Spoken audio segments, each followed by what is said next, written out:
Ni sommet de Luanda, qui est comprendre de l'absence de Paul Kagame, qui est comprendre des différentes résolutions qui ont été prises. Nous allons en parler avec Jean Bakomito.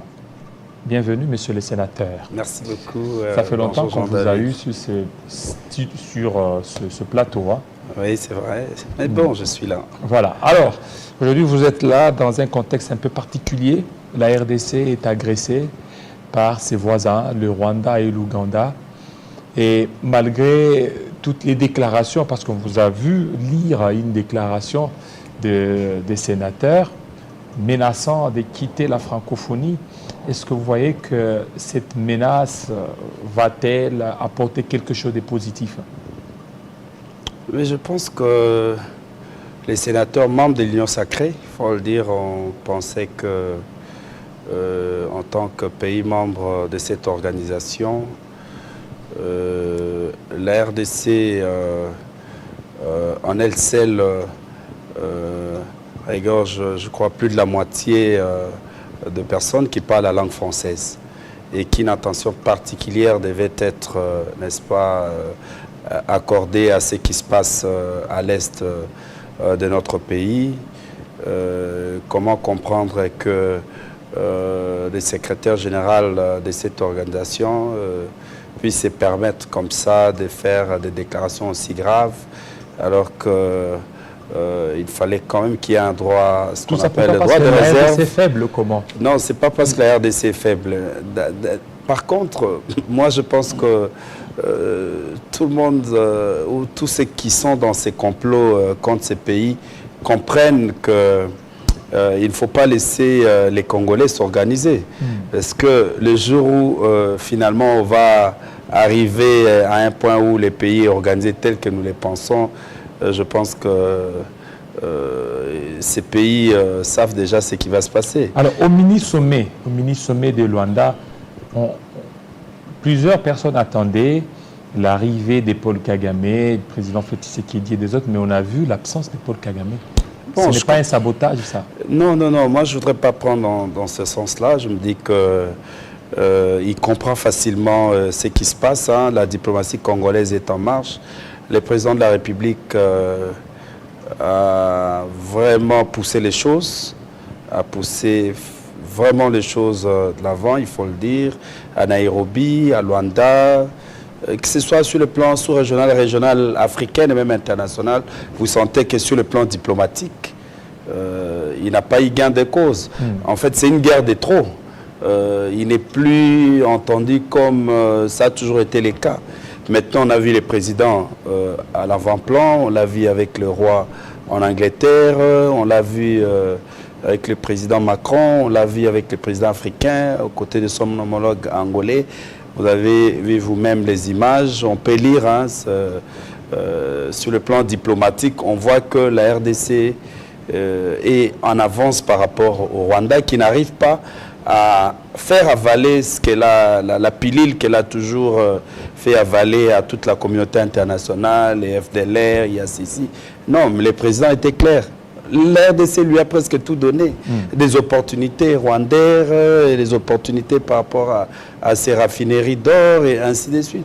En fait, il y a moyen de vivre très bien. La guerre, l'Allemagne et la France ont fait la guerre à l'époque. Mais aujourd'hui, ils vivent, ces deux pays vivent tranquillement.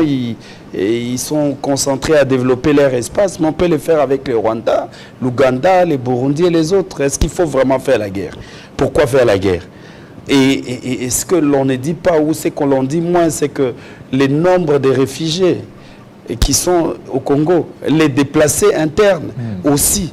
Donc quand vous prenez des milliers de personnes qui doivent vivre dans des situations impossibles à cause d'un monsieur qui veut absolument étendre, je ne sais pas, l'espace du Rwanda ou quoi, non, c'est pas ça. Et il vous souviendra, parce que vous aviez même dénoncé l'attitude de la secrétaire générale de la francophonie qui parle de revenir aux accords qui ont été signés. Ce n'est pas ça le problème. C'est ça, c'est pas ça le nœud du problème aujourd'hui. Si il y a la guerre, il y a tout ce qui se passe là dans l'Est. Non, Jean-David, je crois que le président était clair. Avec tout ce qui a été fait, la bonne foi du président Félix, en tout cas, on ne pouvait pas aller en guerre.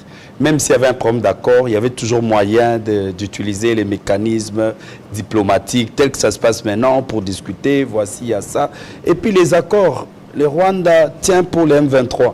Vous imaginez, je ne comprends pas très bien. Donc le Rwanda représente donc toutes les frustrations du M23 portées par les Rwandais. Ça n'a pas de sens. Je pense qu'entre les Rwandais et la RDC, il ne devait pas y avoir un grand problème. Dans la mesure où, depuis quelques années, il y a même des chefs de FDLR ou tout ça qui ont été neutralisés. Et les Congos font beaucoup d'efforts dans ce sens. Donc s'il y avait des problèmes, il y a les mécanismes de vérification, il y a, je ne sais pas, tout est là. On est même entré on a même adhéré dans l'EAC. Dans l'EAC. Donc on peut discuter sur la table s'il y a des petites questions. Mais la visée du Rwanda, c'est pas ça. Une visée expansionniste. Oui, pas les Rwandais, parce que ça, c'est un pays... je parle plus de Kagame lui-même, qui veut absolument prendre Rutshuru et tout ça, et annexer tout ça. Là, au monde d'aujourd'hui, vous pensez vraiment... Pour combien de temps? Parce que la RDC, c'est quand même un grand pays. Après 20 ans, 30 ans, 40 ans, 50 ans, un siècle, les Congolais seront là à regarder. C'était notre pays et les Rwandais nous l'a pris. Non, nous avons besoin de vivre en paix avec tous ces pays.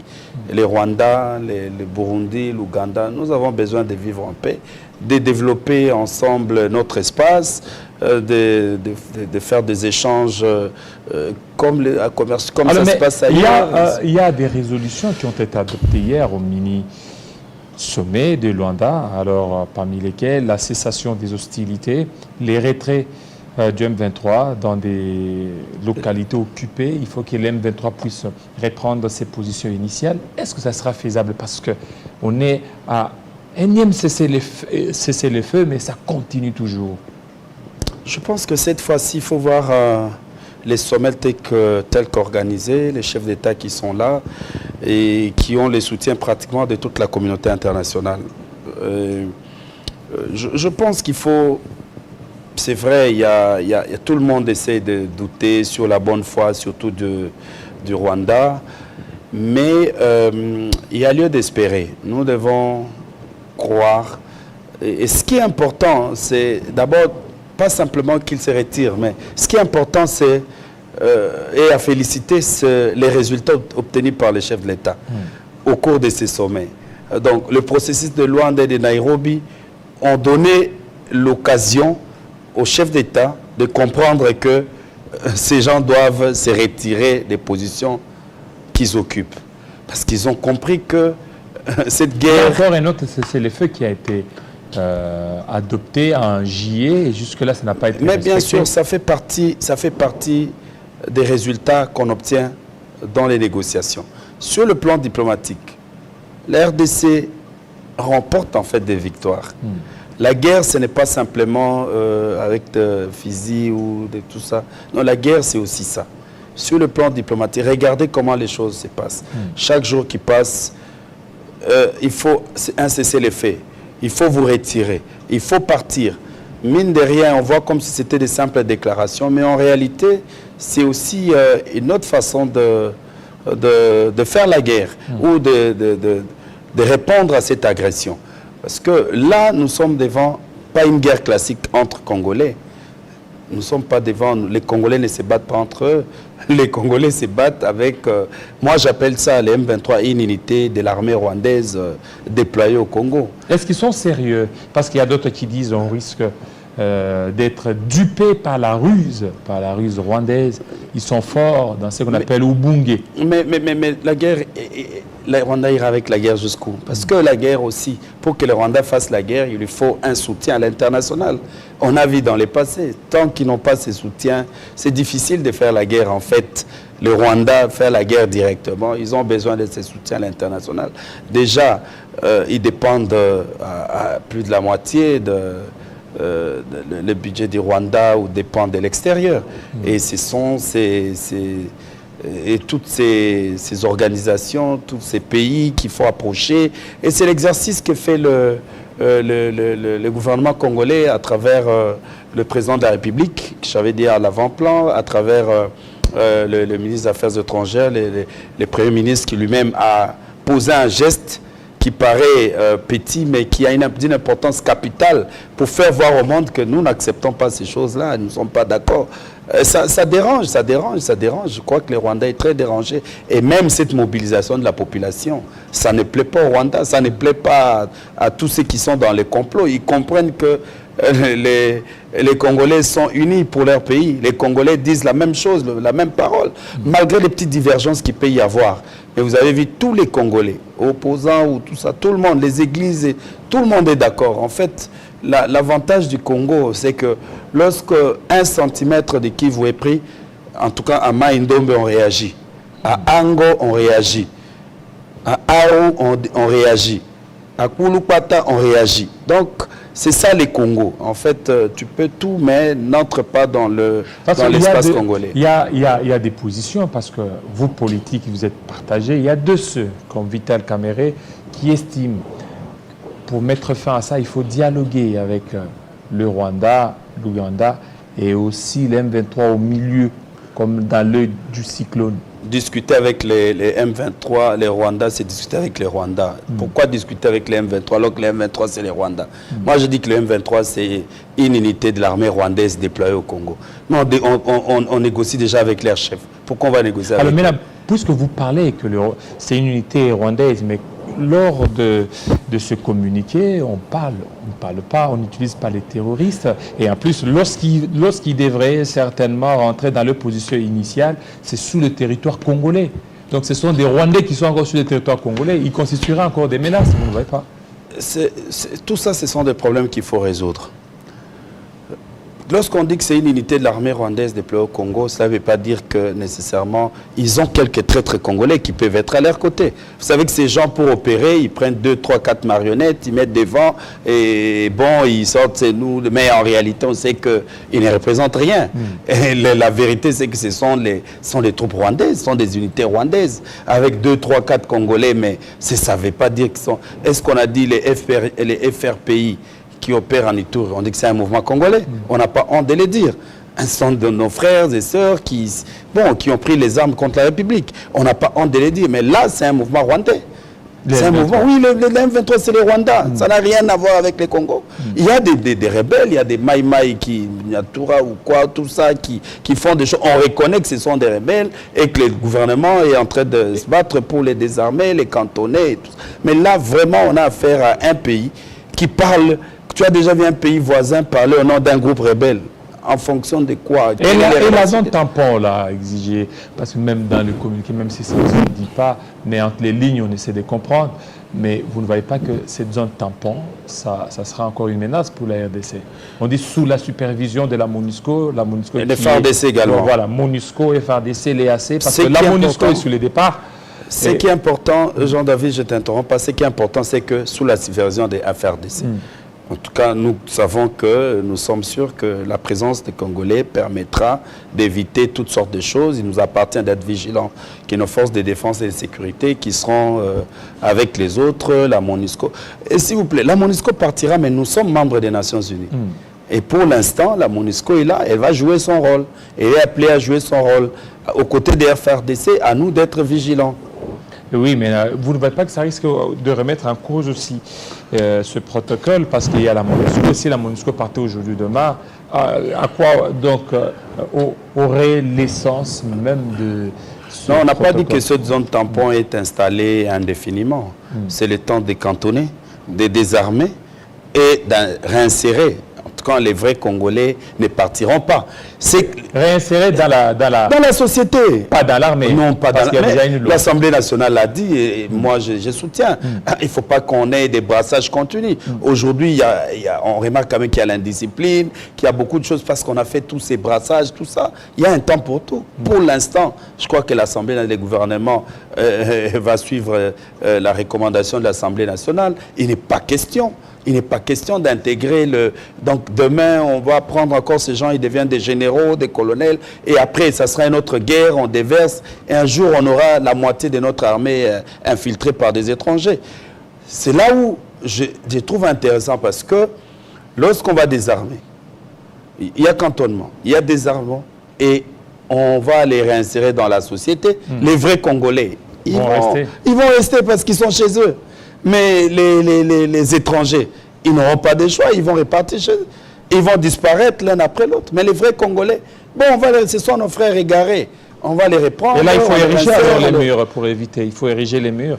Bon, pas nécessairement, parce que là, les guerres comme ça, c'est les questions des individus. Peut-être qu'après des années, on aura des dirigeants qui vont comprendre qu'il nous faut vivre en paix pour développer ensemble notre espace. Ce sont des individus. Mais c'est un système, regardez, le système peut changer au niveau de l'Ouganda, parce qu'aujourd'hui, le fils est en train de venir. Mais le fils, il a des idées très extrémistes là. Je crois qu'il faut lui donner du temps. Ça va continuer. Il faut lui donner du temps. Je crois que de toute façon, les relations entre l'Ouganda et la RDC, ou les Ougandais et les Congolais, ont toujours été de bonnes. Il faut aller en Ouganda, vous allez voir. Mais pourquoi on ne condamne pas l'Ouganda comme on condamne le Rwanda, alors qu'eux deux constituent une menace permanente? C'est vrai qu'aujourd'hui, on parle de plus en plus de l'agression ougandaise également, mais en réalité, nous avons affaire d'abord au Rwanda, qui est l'acteur principal. L'Ouganda peut, de manière indirecte, et tout ça sont des questions qui sont discutables, mais de toute façon, nous avons affaire principalement aux Rwandais. Et il est plus facile de discuter avec les Ougandais. On se comprend facilement. Mais avec les Rwandais, c'est toujours des problèmes. Et les M23, c'est d'abord l'émanation du Rwanda. C'est une fabrication rwandaise, il faut le dire. Et vous ne voyez pas que c'est nous qui avons aussi facilité ça? Parce que lorsqu'on a voulu réconcilier les deux pays, le Rwanda et l'Ouganda, et voilà, maintenant c'est que ça donne. Lorsqu'on agit... Parce qu'il fallait les laisser dans leur... Non, lorsqu'on fait du bien, il ne faut jamais regretter. Si nous devons payer parce que nous avons voulu que les deux frères se mettent ensemble, que nous vivions dans un espace où nous nous entendons tous, ce n'est pas mauvais, nous acceptons. Et moi, je suis chrétien, je crois que quand on a fait le bien, on a fait du bien. Donc, on ne va pas le regretter. Si c'est pour ça qu'on nous fait payer, alors merci beaucoup. Vous avez affaire à des non-chrétiens comme mais la victoire sera la nôtre. Notre pays, nous n'allons céder aucun centimètre de notre pays. Voilà, Jean Bakomito, Uvira, ça se passe bien là-bas? Pardon? À Uvira, ça se passe bien? Bon, à Uvira, c'est... Oui, c'est votre fief. Non. Vous n'êtes pas à Uvira? Je suis du Haut-Tuélé. Voilà, Haut-Tuélé. Et ça se passe bien au niveau de Haut-Tuélé? Oui, tout se passe bien.